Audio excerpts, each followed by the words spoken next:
The Colorado Supreme Court just said that Trump is no longer going to be on the ballot in 2024. Why did they do this? What does this mean? Who are the people kind of backing this strategy? Those are all the things that we're going to be covering today. And it has everything to do with people like Republicans who just don't like Trump, all the way down to RFK Jr., which is quite surprising. And then we're going to even look at who's funding these people and what possible strategies that Trump can do to kind of counter this initiative, as well as other people who are kind of using this media strategy to help themselves and help their own campaign. So guys, don't forget to like, comment, subscribe. I always want to know other issues that you guys want me to comment on. So I do read those comments. They are incredibly useful for future shows that I'm doing. So let's break this down. Today, this Colorado Supreme Court just said that Trump is not going to be on the primary ballot in the state of Colorado. Why is this important? This is now, I think, about the fourth lawsuit in which people have tried to get Donald Trump off the ballot. And this is where it gets interesting because there are different strategies for different states enacting this out. For example, there's an organization called Free Speech for Free People, which is a 501c3, which has been primarily pushing a lot of these lawsuits against getting Donald Trump off the ballot. They're the ones who were pushing things in Minnesota, Michigan, and we're even helping out a little bit in New Hampshire, although that's kind of a separate story. The people on this board, one of them is Robert F. Kennedy Jr., which is very interesting because RFK, who actually worked in the Trump administration and was appointed by Trump, appears to try to be a very moderate candidate. And in fact, he has a lot of Trump talking points.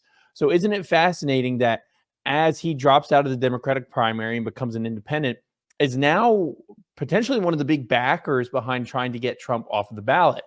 Now, most of these court cases have failed, but that's not always what's important. So fact number one that we need to think about is, why is RFK Jr. being so sneaky about this with this 501c3 called Free Speech for Free People? And what is RFK actually planning? Is he actually kind of working with Democrats hand in hand with some of this stuff, even though he purports to be an independent candidate? So does that mean RFK is really just a Democratic plant who's helping the Democratic Party and shouldn't really be an independent? Is him being independent really just a marketing scheme to potentially draw votes from Trump's camp? That's one thing to consider. Another interesting thing is, both in Colorado and New Hampshire, technically, depending on how you want to define Republican, but it's Republicans that are trying to get Trump off the ballot, which is also interesting. So the Colorado case states that there are about 3 electors who are Republican who said that Trump should not be on the primary ballot. In New Hampshire, there's a lawyer who I was looking up his Twitter earlier. He's got an interesting long name that I now can't remember, but he's got like 38,000 followers on Twitter. And he's actually going around and trying to sue Donald Trump in various states, with New Hampshire being the first one to try to get him off the ballot. But he's a proclaimed Republican. So where do you go from here? Okay, so I think the Democratic strategy is this: get as many lawsuits and as many court cases in as many states as possible. Much like with Roe v. Wade, in which Republicans were trying to abolish Roe v. Wade by consistently trying to pass different anti-abortion laws in their states consistently for the past 50 years. That kind of harassment architecture strategy, which we've gone over the definition of what harassment architecture is in previous videos of mine, that harassment architecture strategy simply relies on continuous pressure on an individual or on an individual faction. So even if these court cases fail, like the ones in Minnesota and Michigan, which are going to be appealed and hopefully go to the Supreme Court, the goal of anybody, any political power, political infrastructure, political party, specifically Democratic Party, is to simply bog down the system and keep the pressure up to keep funding lawsuits, because one, it buys you time, and the more lawsuits that you have, the more avenues you have to get to the point that you want. Even if the Supreme Court is a conservative majority, it doesn't mean that they still can't create confusion amidst the process. I mean, imagine as we draw closer to the election that you have states refiling and saying, well, as of today, Trump is not on the ballot. What if the courts aren't able to decide in time whether Trump's on the ballot in time for election day? What if you have 5 different states saying a week before the election, the judge rules he's not going to be on the ballot? Do you really have time to appeal that? So if anything, it almost becomes kind of surprising that they're doing these attacks so soon. But that tells you that they're trying to build precedent and they're trying to see what sticks, what works, and what doesn't work. because they themselves don't necessarily know how this is going to turn out in the courts. So the big key for, I think, the Democratic Party, one, is harassment architecture. They've already have some hands in, obviously, different 501c3s that are helping rule these foundations and kind of put pressure. I wouldn't be surprised if we see that pressure continue to grow. However, the problem is with the Democratic strategy is this creates what I would call a death spiral, which death spirals are popular in any kind of community, but essentially forces something to happen in perpetuity by continuously forcing other outcomes. So what do I mean by that? The more pressure that they put on Donald Trump to not run in the election, to put him in jail, the more he gets bolstered. And the more he gets bolstered, the more pressure he's going to put on them, because the more popular he becomes, which then has them responding to try to get him in jail or banned from the ballots even more. And it creates this never-ending loop with just a race to the bottom, which means more extreme things are going to happen. They're going to have to try more extreme measures to get Donald Trump either in jail or in court so that he's off the ballot. And every time they fail, it's going to up his chances of winning election, especially in the primary process.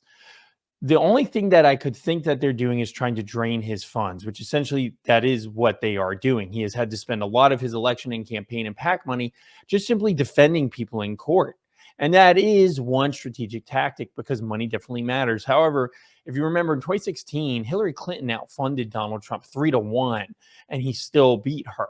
So money isn't everything, but it sure is powerful. You go to the Trump strategy, how do you respond? One interesting bright spot, which I find very fascinating, is actually some conversations that Vivek is having, and that kind of parlays into Trump's general strategy. So in the specific Colorado case, it's a Colorado primary.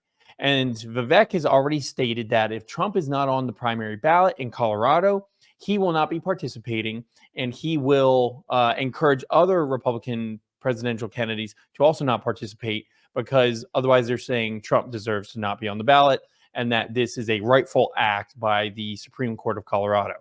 Genius marketing move by Vivek, as always. The man continues to be very smart and strategic when it comes to some of these talking points. And so just as a sidestep, Vivek is so good at navigating these types of situations. He plays right into the perfect hands as an independent candidate. And even though he's not technically a Trump surrogate, he's an independent guy, he knows exactly what he's doing. So shout out to Vivek for one, just that genius talking point. But one thing to consider too is that the Colorado Republican Party could actually pull out of the primary process. What does that mean? So traditionally, states and their party systems have a primary process to let the voters decide, voters in the party decide who's going to be the chosen electoral candidate.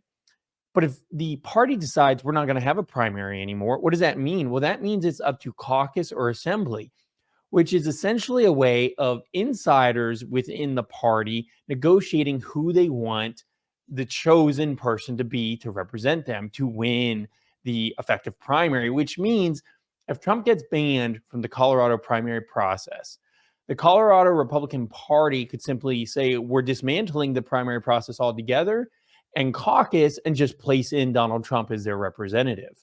So that's a legal administrative workaround.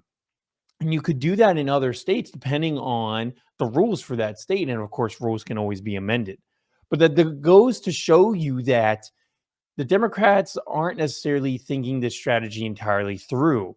Because if anything, now Republicans can scream from the hills that democracy is being shattered. And they rightfully can do that, because obviously this is some kind of crazy attack. But all it does is embolden Republicans more, with Republicans also being able to, at least in the Colorado case, skirt around this court decision, if it even stands, by doing their own administrative tactics and just not having a primary altogether. So there's always different ways to skirt different legal court decisions, as long as you're smart enough to do so. And what we're seeing in the Colorado Trump Supreme Court deal is that we are now upping the ante. Colorado is now the first state to say Trump is not going to be on the ballot. And even if he is, even if he isn't, it's signaling to the rest of the country that things are about to get started. We're officially kind of in the 2024 electoral process. Things are about to get more serious, and other states are about to get more involved. And if Colorado, which is a kind of blue state, used to be a swing state, but certainly is not what I would consider a radical state like California or Washington or Oregon. If Colorado is the one saying we're going to ban Trump off the ballot, what about the solid blue states like a Massachusetts or a Delaware or a Rhode Island? What steps are they going to take? Not necessarily to get Trump off the ballot because he'll never win those states anyway, but to set the precedent for maybe other moderate states to not be able to have Trump on their ballot. So this is going to be a very interesting, I think, next few months as we're going to see how these appellate courts rule. Of course, the Supreme Court will, in my opinion, most likely shut down this case, much like other courts have with the other cases trying to keep Donald Trump off the ballot. But at the end of the day, marketing and narrative is all that matters. The facts of the actual Colorado Supreme Court case and the basis of what they're trying to rule on, which is Rule 1-1-113, doesn't necessarily matter. That's for the legal people to kind of figure out and deal with the minutia. What really matters to the American public who aren't going to read that 230-page ruling document, although I would encourage you to especially to read the dissent by the three justices in Colorado, because the majority of people are not actually going to read that document. All that matters is the headline. And the headline is what grabs attention and what creates the momentum for not only the Democrats, but also Donald Trump. So we'll see how this turns out. I think this is actually probably going to be an overall win for Trump. I think he's going to come out stronger for this because previous polls have shown that the more they try to go after him, the stronger he becomes. But it also seems to be a win for those who also know to play off the marketing right. And Vivek seems to be doing that perfectly. The only other thing is, why is RFK pushing this 501c3 that's trying to get Trump off the ballot so badly? And if he is involved in that, why hasn't he been more public about that? What does RFK Jr. have to hide? Who's he really working with? And is he really independent?